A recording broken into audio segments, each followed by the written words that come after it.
الحمد لله الذي خلق السماوات والأرض وجعل الظلمات والنور. الحمد لله الذي أنزل على عبده الكتاب ولم يجعل له عوجا.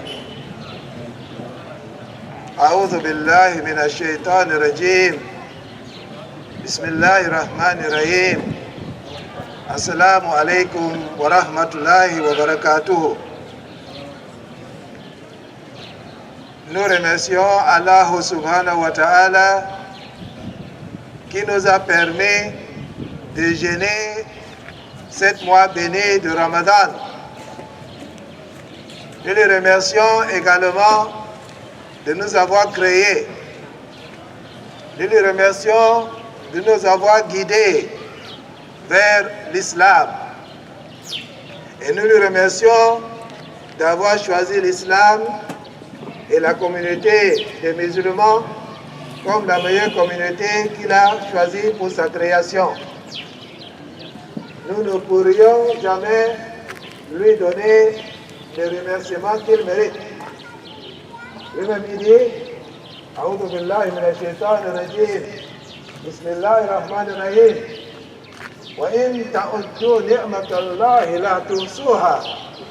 Si vous devez à dénombrer, à compter les bienfaits d'Allah subhanahu wa ta'ala, vous ne pourrez jamais y arriver.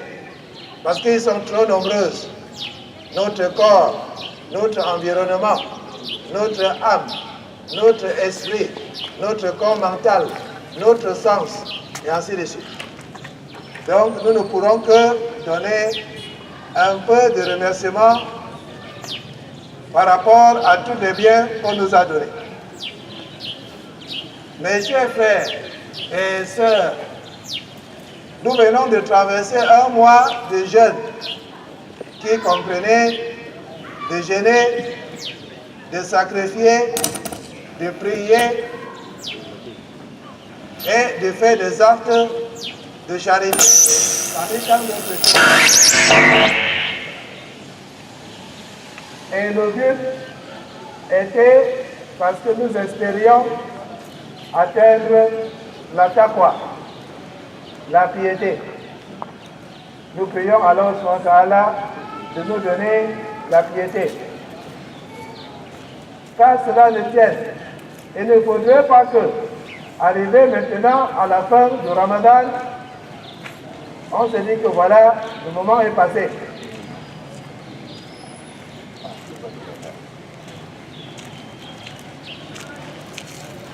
Il ne faudrait pas que lorsqu'on arrive à la fin du Ramadan, on se dit que le moment est passé. Maintenant, on peut s'engager à d'autres choses, telles que les boîtes de nuit et les circuits, parmi tant d'autres choses. C'est qu'on a mal compris le but du Ramadan. Le Ramadan devait être comme un terrain d'entraînement qui devait nous amener à être plus aptes plus tard à suivre le chemin de la nature et à espérer comme communauté dans le monde. Mes chers frères et sœurs, Allah SWT est grand. Allahu Akbar.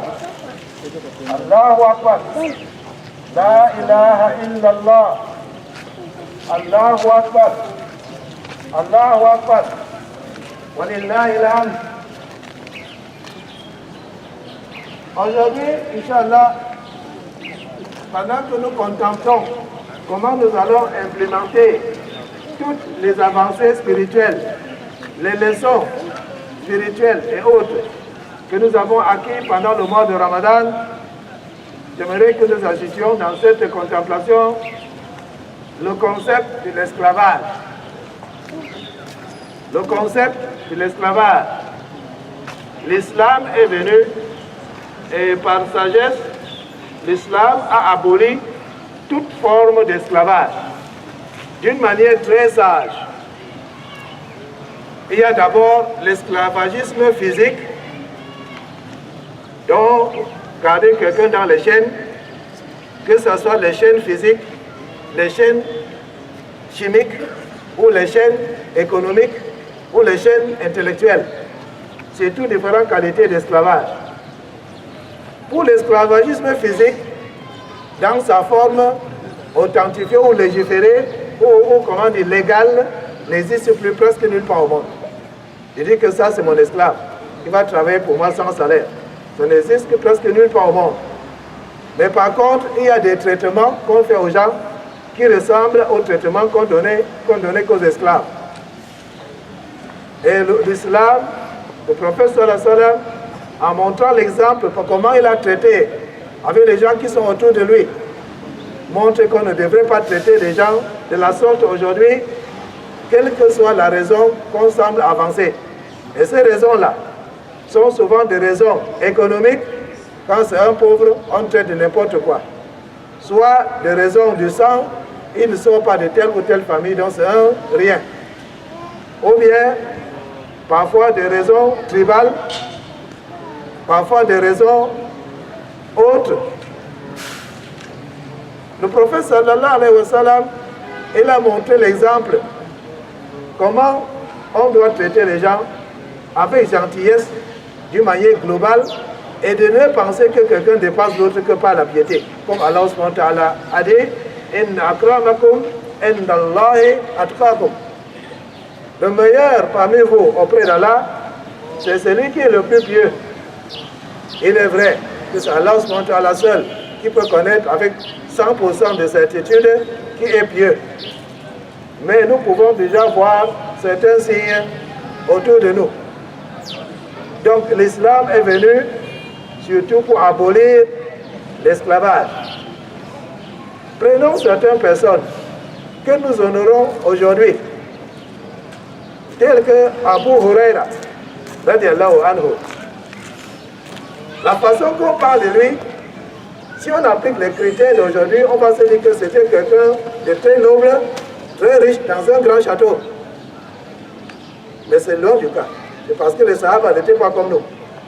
On lui donnait importance, pas parce qu'il avait d'argent, ni parce qu'il sortait de la famille royale, ni parce que, mais seulement parce qu'il s'était engagé sur la voie de la vérité et sur la voie de défendre la justice. Mais il était parmi les Ahl Soufa. Ça veut dire que les gens qui n'avaient pas de maison où dormir, certains ils dormaient à la mosquée. Aujourd'hui, quelqu'un qui est comme ça, là, qui a dormi dans la rue, quelle valeur est-ce qu'on va lui donner? Même s'il est en train de chercher à aider toute la société, une aide remarquable qu'on peut voir. Apprenons donc, après ce mois de Ramadan, à commencer à voir les choses d'une autre manière, à faire tomber toutes les vitres, les verres tribaux, les verres ethniques, les verres raciaux, les verres sociaux, pour voir des personnes, des êtres humains qu'Allah a honorés pour que ce qu'ils sont. La deuxième forme d'esclavage, que bien sûr l'islam aussi a décidé, est venu abolir, c'est l'esclavagisme économique et financier. Et celui-là, malheureusement, nous ne sommes pas les perpétrateurs, mais nous sommes plutôt victimes pour la plupart. C'est quoi l'esclavagisme économique et financier? C'est d'avoir un système économique et financier qui, n'étant pas islamique, ouvre la porte à l'esclavage. Ça fait donc que certaines personnes dans le monde travaillent dur, ils n'ont rien. Et d'autres restent seulement et ils ont tout. Je vais donner une explication très simple. Il y a certains États dans le monde qui sont des États dans des États et qui ont la liberté d'agir avec impunité. Je parle par exemple de l'État de Washington, qui est un État dans l'État américain, qui est hors de la juridiction américaine et qui a le Réserve fédérale, la Banque Réserve fédérale qui est une banque privée, qui imprime les billets de dollars pour prêter ça au gouvernement américain contre l'intérêt. Mais attention, ils ne veulent pas l'intérêt en billets là, parce qu'ils savent qu'on a seulement imprimé. Quand je mets que le papier, c'est encore rien. L'intérêt doit être en or. Parce qu'il connaît que le vrai argent, c'est l'or. Et l'argent islamique, justement, c'est l'or. Quand vous entendez dinar, dirham, ce sont les monnaies qui avaient la valeur sur la monnaie elle-même. Pas par un décret d'un gouvernement quelconque. Donc personne ne pouvait dévaluer ces qualités de monnaie-là. Si vous ramassez, par exemple, une pièce de dinar qui était tombée au temps du prophète Mohammed sallallahu alayhi wa sallam, vous ramassez ça quelque part enfui dans la terre et vous amenez au Cameroun, où ce n'est pas la monnaie officielle. Est-ce que ça vous aura quelque chose? Oui, parce que c'est la monnaie islamique qui ne perd jamais de valeur. Comme quand Allah a donné la valeur à ça, personne ne parle. Une pièce de dinar islamique est une pièce d'or qui a le poids de 4,25 grammes d'or de 22 carats. Voilà ce que Omar ibn Khattab avait sorti dans son fatwa. Donc si vous ramassez cela aujourd'hui, vous allez chez le bijoutier, il pèse, il va vous donner 102 000 francs. 102 000 francs en papier, depuis le temps du prophète sallallahu alayhi wa sallam. Si vous ramassez une pièce de dirham, cette fois-ci c'est l'argent de 3 grammes. Vous amenez chez le bijoutier aujourd'hui, il va vous donner à peu près 1800. Nous ne savons pas de sources historiques qu'un poulet au marché de Médine, au temps du prophète Mohammed sallallahu alayhi wa sallam, coûtait 1 dirham. Aujourd'hui, si on vous donne aussi 1800, vous allez dans un marché, même si ce ne sera pas le plus gros, vous allez trouver un poulet. Vous comprenez donc que la monnaie islamique ne se dévalue pas. Il n'y a pas d'inflation sur ça. Il n'y a pas tous ces caprices que nous connaissons aujourd'hui à cause de l'esclavagisme financier.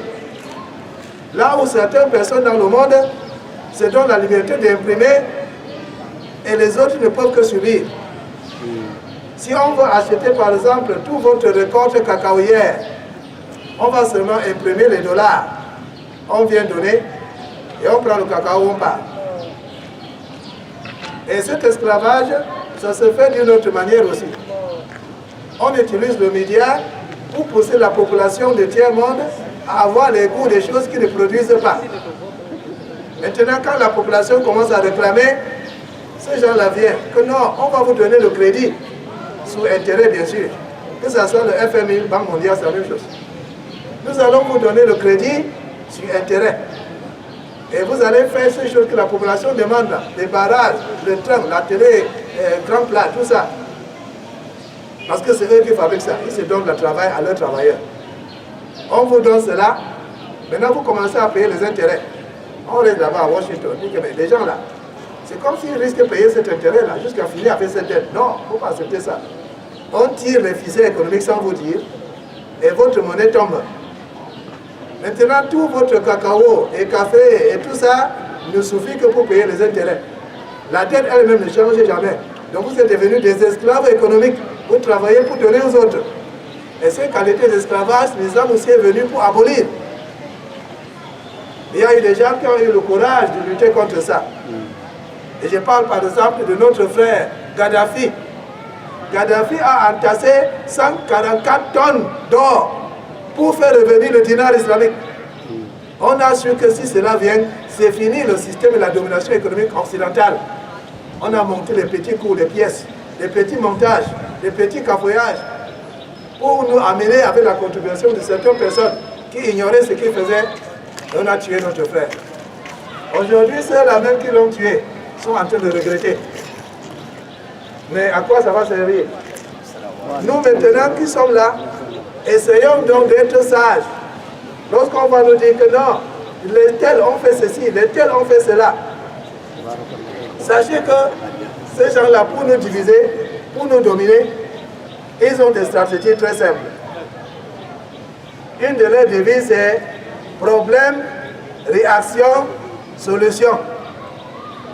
Ça veut dire que lorsqu'on veut créer, par exemple, on a vu que l'Afghanistan était l'endroit par lequel l'aléoduc pouvait passer pour apporter le pétrole de la mer Caspienne pour amener à l'Occident. Comment est-ce qu'on peut faire que ces gens-là laissent qu'on passe l'aléoduc? Le gouvernement de là-bas ne voulait pas. Il fallait donc trouver un prétexte pour changer ce gouvernement. Alors, qu'est-ce qu'on a fait? On a cherché donc à créer un problème, que la solution va venir de là. C'est là où on a monté le coup du 11 septembre. Et avec les médias, on a accusé les musulmans. Comme c'est eux qui ont les médias, la plupart des gens connaissent. Donc, les médias et le système éducatif, c'est une des voies par lesquelles, si nous ne faisons pas attention, on va nous laver le cerveau. Et en plus d'être un passage de la levée pétrolière, l'Afghanistan contient, parmi tant d'autres choses, le minéral de lithium. Le lithium, c'est ce qu'on fabrique les piles de vos portables là avec. La quantité de lithium qui se trouve sur le sol afghan dépasse 3 000 milliards de dollars. Il fallait donc qu'on ait un prétexte pour mettre la main sur ça. On a donc monté le coup du 11 septembre. On dit que c'est Osama Bin Laden. Qui est Osama Bin Laden? C'est là où je vais parler de la méthode aujourd'hui qu'on fait pour faire l'esclavagisme psychologique. On a vu l'histoire d'Afghanistan commence depuis le Cuba. L'Union soviétique de l'époque, qui se faisait passer pour rival de l'Occident, a réussi à annexer et mettre un gouvernement sous contrôle au Cuba, qui est à quelques minutes de l'Amérique. Alors ça donne un avantage militaire stratégique très grand. Ça veut dire qu'il faut placer les missiles qui vont atteindre l'Amérique en quelques minutes. Alors que pour que l'Amérique lance jusqu'en Russie, ça va mettre au moins 30 minutes sur ce missile intercontinental. Sur le plan stratégique militaire, il fallait trouver un autre pays qui est à côté de l'Union soviétique, comme le Cuba est à côté de l'Amérique. Mais les soviétiques ont réfléchi plus vite que les Américains. Le seul pays qui pouvait prendre, c'était l'Afghanistan. Et ils ont envoyé l'Afghanistan vers l'armée. Et ils ont enlevé le gouvernement pour placer le leur. L'Union soviétique place le leur. Pendant ce temps, l'Amérique accuse sur l'Union soviétique de violation d'un pays souverain et toutes ces choses-là. Mais comme ils ont l'arme nucléaire, on ne peut pas les attaquer. Ça va se solder par les débats aux Nations Unies. Et dès qu'ils ont installé leur propre gouvernement, ils ressortent, ils disent que non, on est parti seulement pour un problème urgent. Nous sommes sortis, on n'est plus encore en Afghanistan. Donc, problème fini. Maintenant, le gouvernement qu'on a installé va inviter officiellement que non, envoyez-nous les militaires, envoyez-nous les soldats et autres. Quand ils vont partir là-bas maintenant, ils vont dire que c'est le gouvernement qui a demandé. Sur le plan politique, l'Amérique a perdu. Ils ont donc réfléchi, qu'est-ce qu'il faut faire? Écoutez-moi très bien, mes chers frères. Ils ont réfléchi, qu'est-ce qu'il faut faire? Il faut des esclaves psychologiques. Des gens qu'on peut dominer qui ne réfléchissent pas. C'est là où on a commencé à parler de Al-Qaïda. C'est l'Amérique qui a créé Al-Qaïda. Vous comprenez? Je répète, c'est l'Amérique, le service secret américain, qui a créé Al-Qaïda. Et ils ont financé à plus de 10 milliards de dollars. Même si à l'époque, ils s'appelaient d'abord Moudjahidine. Et avec les médias, on a vanté partout.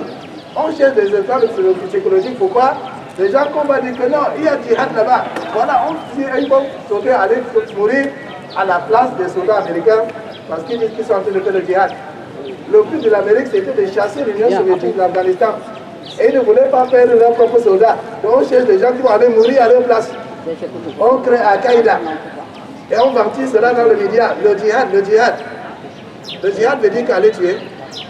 Comment est-ce que vous pouvez intéresser quelqu'un de suivre votre religion en tuant son enfant? Ça défie toute logique. Mais comment c'est fait qu'on a été ici dominé? Parce que nous sommes dans l'esclavagisme psychologique. Ça se fait sur plusieurs plans. Par exemple, si je demandais, si je faisais un doigt ici maintenant en arabe, vous allez voir que presque 90% va dire Amen. Et si je fais le même doigt en français, demandez alors sur la même chose. Il y aura le silence. Pourquoi? C'est cette domination psychologique. Allah spontané n'est pas en arabe. Il comprend toutes les langues. Même quand vous pensez dans votre cœur, il comprend. Mais pourquoi donc? C'est dit, Nas'alullah yansurana. On va dire, Amen. Nous demandons que Dieu nous aide. On me regarde. Pourquoi? Et pourtant, c'est la même chose que je dis. Est-ce qu'Allah spontané, les prophètes avant là, ils parlaient quelle langue? Isa ibn Maryam, c'était un arabe. Allah spontané a dit dans le Coran, Jésus, fils de Marie, a dit que, maintenant, il cite Jésus. Ya Bani Israël. Ce mot-là, Jésus ne l'a jamais prononcé. Mais ce qu'il a dit veut dire ça. La langue, peu importe peu. Lorsque Allah dit que la fourmi a parlé, Ya ayyatuhan nafsul mutmainna. Non. Ya ayyuhan namlul khulu masakinakum. Oh, mes frères, les fourmis, entrez dans vos demeures. Les fourmis parlent arabe.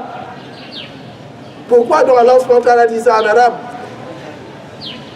Il faut que nous transcendons ça. Regardez, la BBC. S'il y a une langue qui peut s'imposer sur Terre aujourd'hui, c'est l'anglais. La Chine compte au moins 500 millions de personnes qui parlent anglais. Ça veut dire qu'il y a plus de Chinois qui parlent anglais que la population américaine. Mais lorsque vous ouvrez la radio BBC, vous entendez BBC en Hausa, en Swahili, en chinois, en français, en anglais. Pourquoi? Parce qu'il faut que le message passe.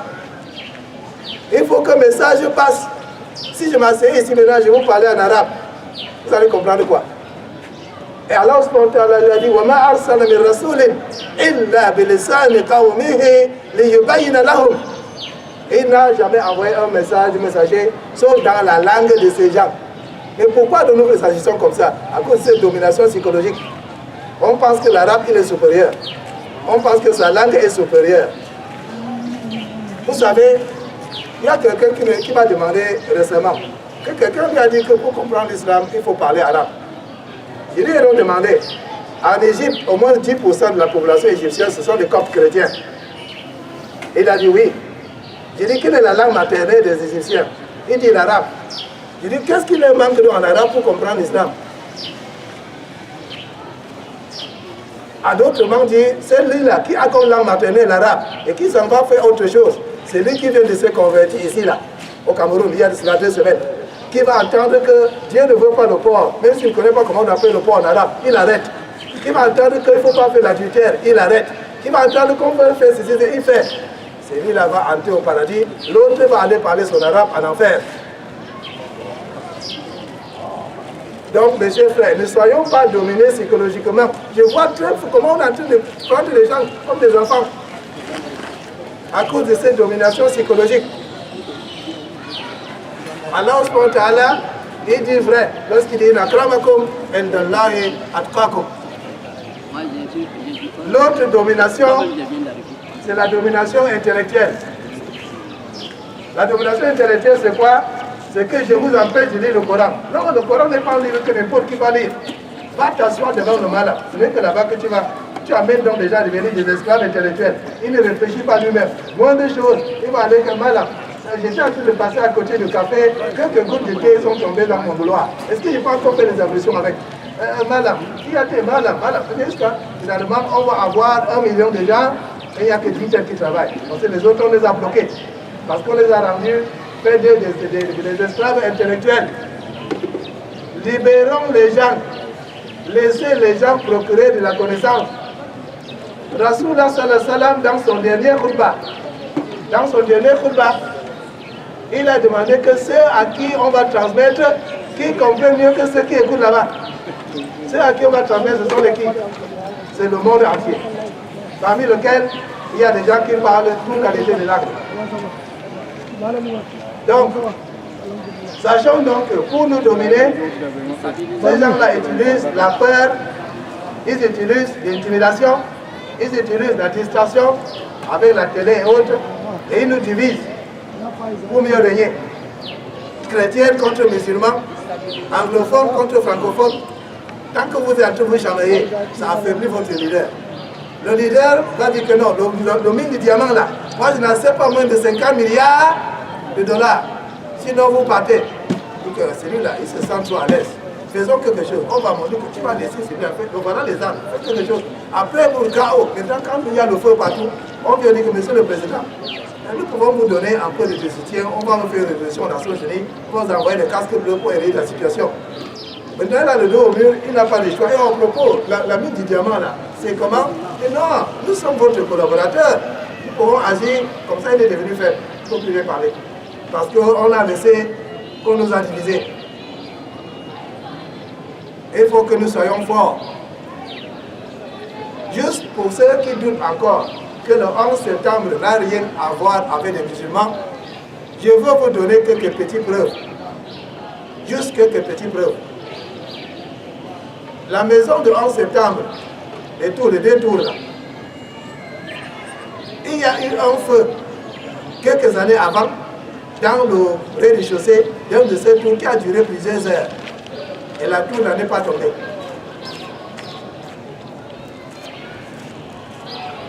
Il y a eu un feu quelques temps avant, et les tours ne sont pas tombés.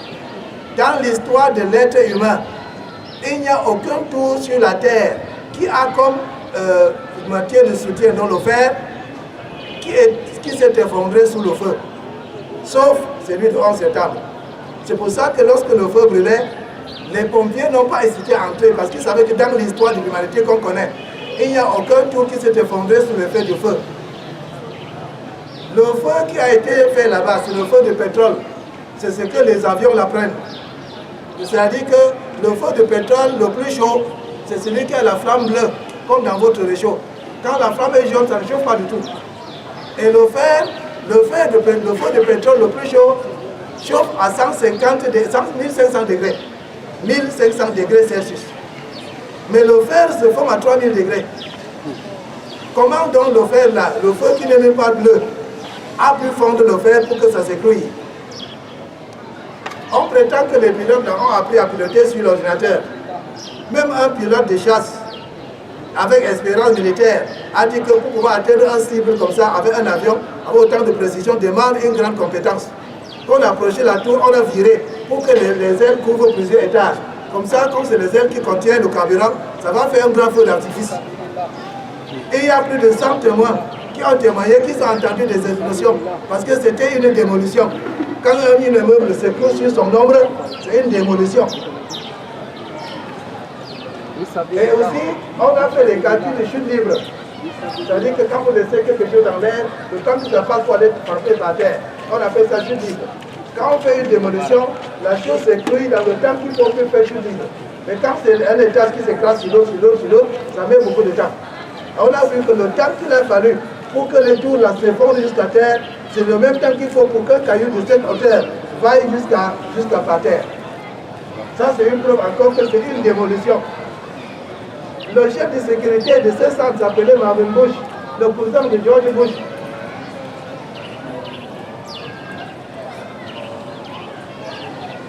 Allahu Akbar, Allahu Akbar, La ilaha illallah, Allahu Akbar, Allahu Akbar, Walillahi alhamd, Allahu Akbar, Allahu Akbar, La ilaha illallah, Allahu Akbar, Allahu Akbar, Walillahi alhamd.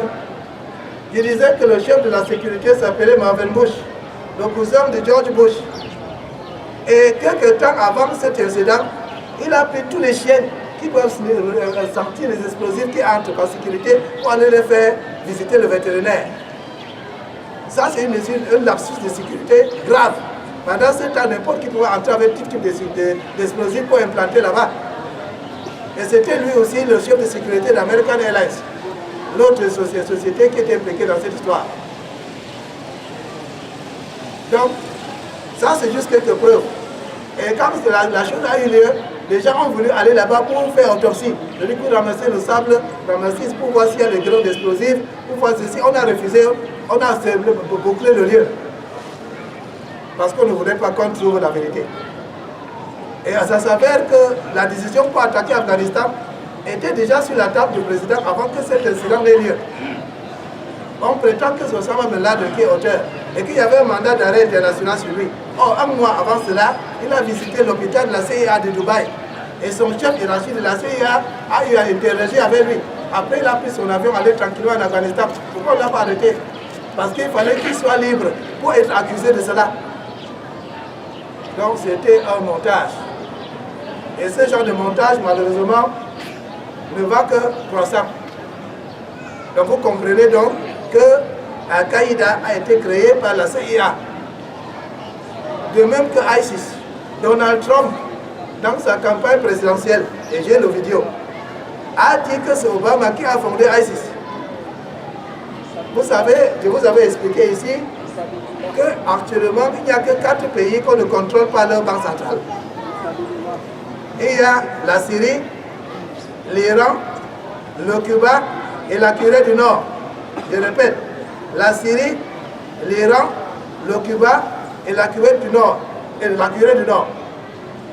Ce n'est pas difficile. Regardez l'essai dans le proche avenir. Vous allez voir que les troubles vont être autour de ce pays-là.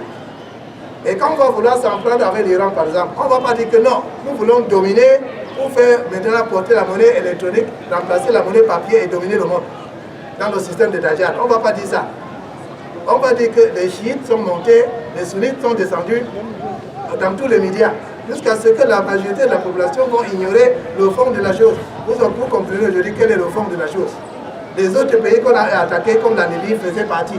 Irak faisait partie. On a déjà maîtrisé cela. Il reste la Corée du Nord, la Syrie, l'Iran et le Cuba. Mais si nous sommes dominés, esclaves intellectuels, et on a subi le lavage du cerveau, c'est facile de comprendre qu'on soit le cas. Vous allez penser que non, on n'a pas lavé mon cerveau. Je veux donc vous donner quelques exemples. Que vous parlez ça vous-même, que vous allez témoigner, Inch'Allah. Lorsque l'Occident fait la guerre, ils disent que c'est pour le bien de l'humanité. Nous acceptons. On leur dit merci pour nous avoir colonisés. Maintenant, si nous partons coloniser Guinée équatoriale, qu'est-ce qu'on va dire? On va dire que violation de souveraineté d'un pays indépendant. Lorsque l'Angleterre, la France, les États-Unis ont une opinion, nous disons que c'est l'opinion internationale. Mais si nous avons notre parole à dire là-dedans, ce n'est que celui du quartier Bonaloka. Lorsque ces gens-là s'expriment, ils s'expriment au nom de la communauté internationale. Lorsque nous nous exprimons par rapport aux sauvages africains. Lorsqu'il y a une crise chez eux, comme le subprime, c'est une crise mondiale. Et quand on a la crise, personne ne s'en fout. Leur langue, comme l'anglais, le français, le portugais, ce sont des langues. Mais les nôtres ne sont que des patois. Et nous le disons ainsi. Donc, parce que nous avons suivi le lavage du cerveau. Quand leurs employés sont ici, on les appelle les expatriés, avec beaucoup de respect et honneur. Quand les nôtres sont là-bas, ils sont des immigrés, bafoués et méprisés. Lorsqu'ils sont en condition irrégulière ici, on dit que, quand le visa est fini, on dit qu'ils sont en condition irrégulière. Quand nos visas finissent là-bas, nous sommes des sans-papiers. Lorsqu'on attaque les gens, ils se défendent. Comme la résistance en France s'est défendue contre l'envahisseur allemand. On dit que non, ce sont des héros de la résistance. Et donc quand on se défend contre la colonialisme, nous sommes des maquisards. Et nous acceptons ça, nous appelons nos frères maquisards. Parce que nous avons suivi le lavage du cerveau. Lorsque eux, ils se baptisent à l'église, ils font le statut de Marie, ou le statut de Jésus, ou le statut de Saint Jean, ou Saint Joseph, ils disent qu'ils communient avec Dieu. Quand nos parents se baptisent aussi devant le crâne de leurs ancêtres, on dit que ce sont des primitifs païens. Moi, je dis que nos grands-parents sont plus intelligents que eux. Parce qu'au moins son grand-père lui connaît. Quand il prend le crâne de son grand-père, c'est quand même quelqu'un qui lui connaissait. Vous avez déjà vu Saint Joseph? Qui est plus de vertu de vous aider si ces gens-là pouvaient aider? C'est votre grand-père ou c'est Saint Joseph. Donc nos parents ont été plus intelligents. Nous ne voyons pas ça. Dans le pays qui s'appelle Angola aujourd'hui, autrefois, avant l'arrivée des Portugais, le dernier dirigeant s'appelait Zingla. C'était une reine. Et pour vous montrer combien de fois nous sommes tombés, pour vous montrer combien de fois nous sommes tombés, dans la culture de ce royaume-là, à l'époque, le mâle était blanc. Comprenez-moi bien. Le mâle était blanc. Ça veut dire que si on va faire un théâtre pour éduquer le village, et quelqu'un doit jouer le rôle de Satan, celui-là-bas doit porter la vie blanche ou pas du tout chapeau blanc. Parce que dans leur mentalité, dans leur psychologie, le mâle est blanc. Aujourd'hui, quelle en est-il? Quand on dit que quelqu'un a le cœur noir, ça veut dire quoi? Quand on dit qu'on a mis sur la liste noire, ça veut dire quoi? Quand on dit que, vous voyez, comment pensez-vous qu'on pourrait penser que son cœur est noir, ça veut dire que c'est une mauvaise personne, et moi j'ai la peau noire, je suis une bonne personne? Tant que nous avons cette domination là-bas du cerveau psychologique, nous allons toujours aller là-bas pour chercher les gens pour venir résoudre nos problèmes. Et ils vont venir ici pour essayer d'appliquer les mesures européennes qui ne marcheront jamais. C'est quand nous allons avoir le courage de prendre la chose entre nos mains, de résister à toutes les tentatives de manipulation, de nous diviser, de nous amener à commencer à nous battre entre nous, de réunir ensemble et de comprendre que nous devons démonstrer la technologie pour que ça nous sert. Nous devons aider nos populations et se soucier de nous-mêmes. Lorsqu'on accuse les musulmans de terroristes, laissez-moi vous rappeler qui est terroriste.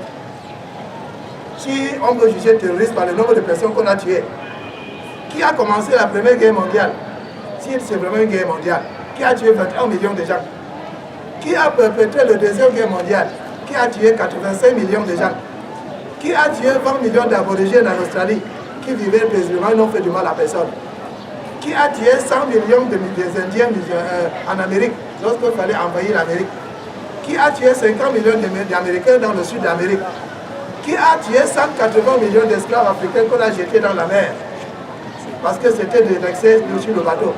Qui a fait ça? Ce sont les musulmans. Qui est donc terroriste? Et je signale que les 180 millions d'esclaves qu'on a pris, 75% de ceux-là ont été jetés dans la mer. Parce que ce ne sont que des marchandises, sans valeur. Les gens qui agissent comme ça ne sont pas des terroristes.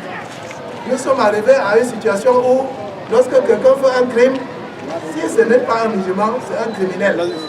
Mais si c'est un musulman, c'est un terroriste. Car lorsqu'on donne la sagesse aux musulmans, de savoir comment agir, de savoir comment aussi utiliser le média. Ce n'est pas la peine seulement de critiquer. Il faut que nous fassions l'effort pour faire retirer tous ces mauvais mots de notre vocabulaire. Qu'on cesse de dire risque noir pour vouloir dire quelqu'un qui est mauvais. Le cœur noir veut dire qu'il est mauvais. On cesse de dire ça. Et que nous nous récupérons de cette domination intellectuelle et psychologique. Et que nous nous servons aussi des médias. Parce que c'est ça le vrai arme aujourd'hui. Avec le média, on peut faire d'un bandit un héros. On peut faire d'un héros un homme vilain. Rien qu'en lui parlant de lui sur le média de manière en boucle perpétuité. À ce niveau, j'aimerais attirer notre attention sur quelque chose que j'ai toujours voulu saisir l'occasion. Il y a certains arnaqueurs qui sont là dehors, qui vous envoient des messages sur votre téléphone en disant que c'est le service payant d'Orange et que vous avez gagné, ça varie entre 320 000 et 350 000. On vous demande d'appeler pour prendre votre lot. Ce sont les arnaqueurs. Ils vont finir par vous prendre votre argent sous un prétexte ou l'autre et disparaître. Donc le service payant d'Orange, généralement, ça n'a que 4 chiffres. Quand vous voyez un chiffre de numéro de téléphone complet, la dernière fois qu'ils m'ont envoyé le message, j'ai tenté de toucher les frères musulmans qui sont dans la police. Pour qu'à travers le numéro qu'ils affichaient là, on les arrête. Et un d'eux m'a dit que ces gens-là, ils sont très très doués. Ils n'utilisent jamais un numéro enregistré. C'est-à-dire qu'ils achètent une puce maintenant et ils s'en servent le temps qu'on bloque, ils prennent l'autre. Parce qu'ils savent que s'ils amènent leur carte d'identité et donc on enregistre, on peut les attraper. Donc ne tombez pas sur ces gens d'arnaque. Qu'Allah nous aide. Allahu Akbar, Allahu Akbar. La ilaha illallah. Allahu Akbar, Allahu Akbar. Walillahil hamd. Allahu Akbar, Allahu Akbar. La ilaha illallah. Allahu Akbar, Allahu Akbar. Walillahil hamd. Mes chers frères, j'aimerais nous exhorter à l'éducation de nos enfants. Il faut que nous envoyions nos enfants à l'école. Parce qu'il y en a, j'entends qui disent que Boko Haram. J'aimerais vous expliquer quelque chose. Les gens qui croient que Boko Haram, c'est-à-dire que la connaissance générale, si on va appeler comme ça, la connaissance générale est haram, existait au Nigeria depuis l'arrivée des Anglais. donc dans le 15e, 16e siècle. Ça n'a jamais été un problème. D'où venaient ceux-là? Avant l'arrivée des Anglais, ceux qui étaient très civilisés au Nigeria, c'était les musulmans. C'est eux qui avaient déjà l'art d'écriture. Ils pouvaient écrire en arabe ou écrire en haussa avec l'alphabet arabe. Les autres marchaient encore nus. Donc ils étaient très cultivés, très civilisés. Et ils s'en sont plus. Comme la plupart des gens, certains ont commencé à penser que c'est une certaine supériorité là-dessus. C'est ça qui les permet de dominer les autres. Et ils se contentent de ça. Alors, voilà d'où viennent les Anglais qui les déplaçaient en armes. Et on voit déjà leur place menacée. Ils ont donc pour se protéger, ils ont dit que c'est ennemi Boko. Boko, ça veut dire que faux. Ennemi Boko, dans leur langue. Ce mot Boko là, ça veut dire faux, ça s'appliquait dans le mariage. Donc, quand on fait le mariage, si c'est une princesse, ils avaient l'habitude d'attacher tout le visage pour amener la mariée vers sonner le mariage. Et quand c'est une princesse, on ne peut pas faire ça sur elle. On prenait donc une autre femme qui n'est pas mariée, une fausse mariée, on l'amenait comme ça, pendant que la vraie mariée, on l'amenait discrètement de son mari. Et on appelait celle-là Ambaria Boko.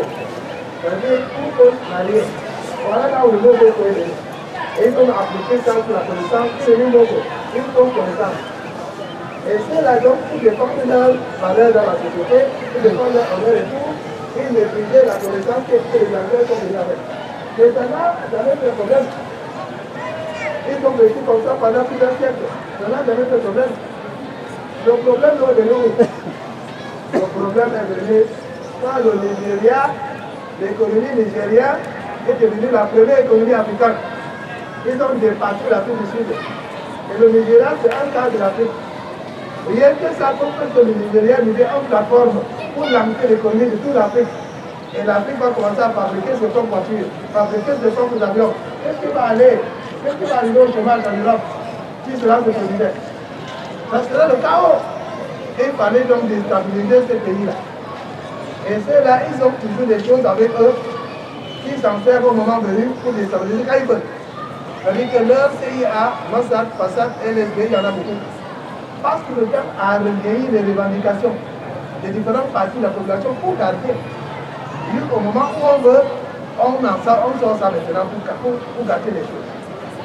Ils ont donc décidé de sortir ces cartes-là pour déstabiliser et créer le chaos, afin d'empêcher cette croissance économique qui était déjà naissante. Voilà la vraie raison. Ce n'est pas parce que Boko Haram, c'est quelque chose de nouveau qui est arrivé. Non, Boko Haram existait là-bas depuis le 15e ou 14e siècle. Mais c'est quand on a voulu que ça devient un problème, que c'est devenu un problème.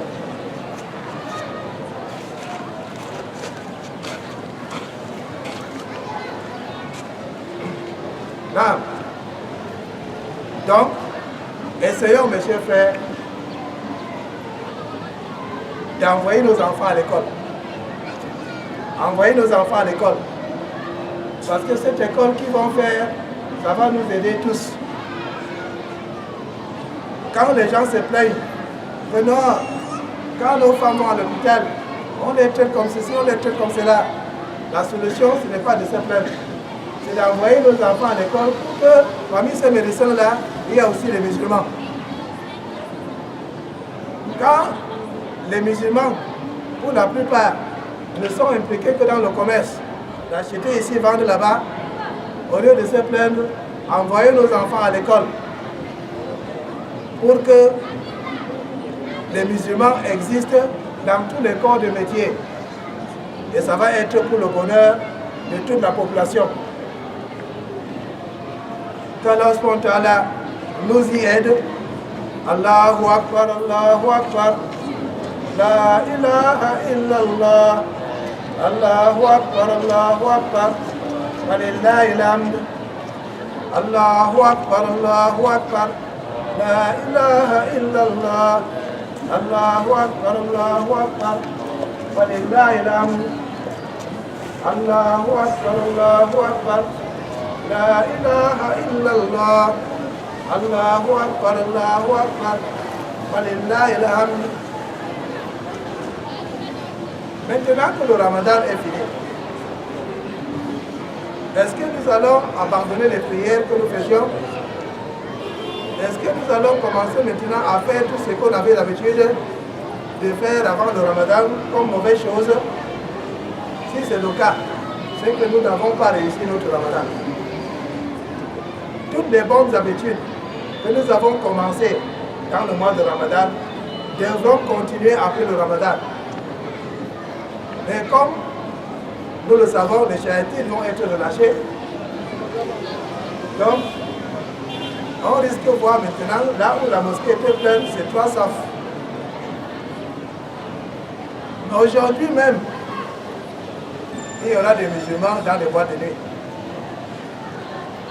Il y aura des musulmans en train de boire l'alcool. Il y aura des musulmans en train de faire le zina. Parfois même ils disent que c'est pour fêter. On a mal compris la véritable raison du Ramadan.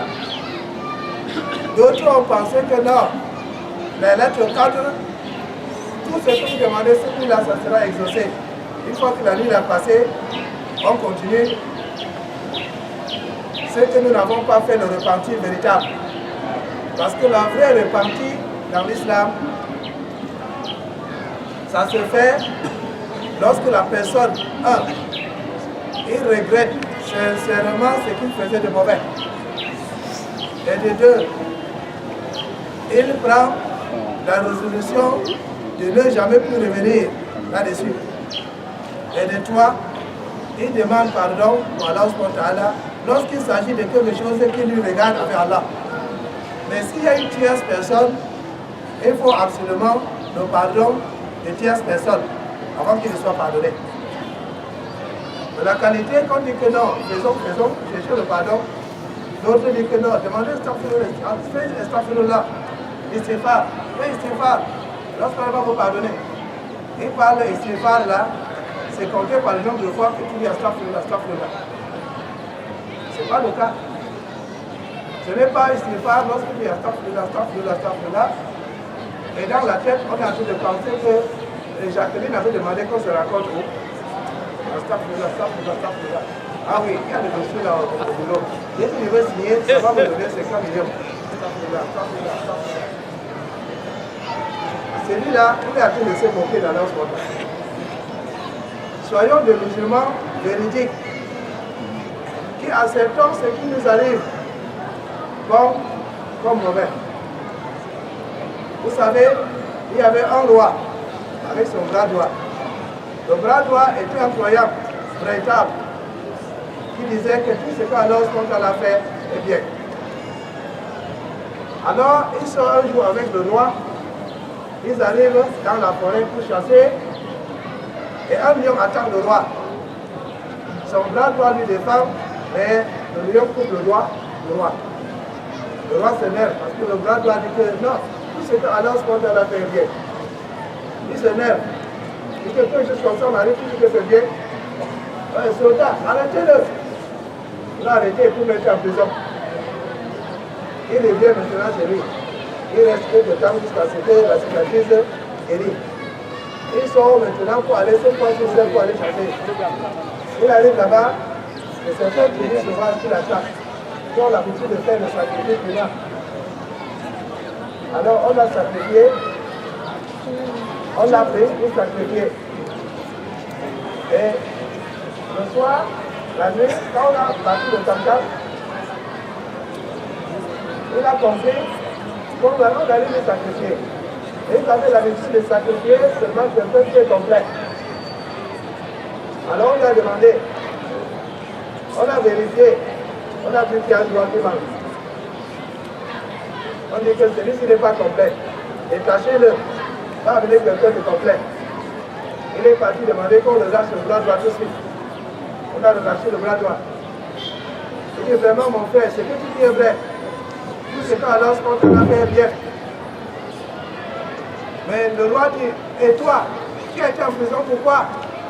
Il dit, Majesté, si je n'étais pas en prison, c'est que c'est moi qu'on allait sacrifier, parce que mes droits sont complets. Donc si nous n'avons pas l'habitude d'accepter et de comprendre ce cas-là qu'on a fait sur nous, comme l'enfant qui peut comprendre que le médicament qui est amer est bon pour lui parce que maman le veut, c'est que nous allons mentir à notre prière. Allahu Akbar, Allahu Akbar, la ilaha illallah, Allahu Akbar, Allahu Akbar, wa lillahi alhamd. Allahu Akbar, Allahu Akbar, la ilaha illallah, Allahu Akbar, Allahu Akbar, wa lillahi alhamd. Alors si nous ne sommes pas comme ça, nous serons en train de mentir à nos prières. On demande quelqu'un, comment ça va? J'ai des problèmes, j'ai des difficultés, vraiment ça ne va pas. Quelques temps après, vous allez dans la mosquée, il dit Alhamdulillahi Rabbil Alamin. Est-ce que c'est vrai ça? Que vraiment tous les louanges et les remerciements qui soient à Allah, alors qu'il était en train de se plaindre il y a quelques minutes, ça c'est un mensonge. Donc, pour pouvoir être véridique dans sa propre prière, on accepte la décision d'Allah. Assalamu alaikum wa rahmatullahi wa barakatuh.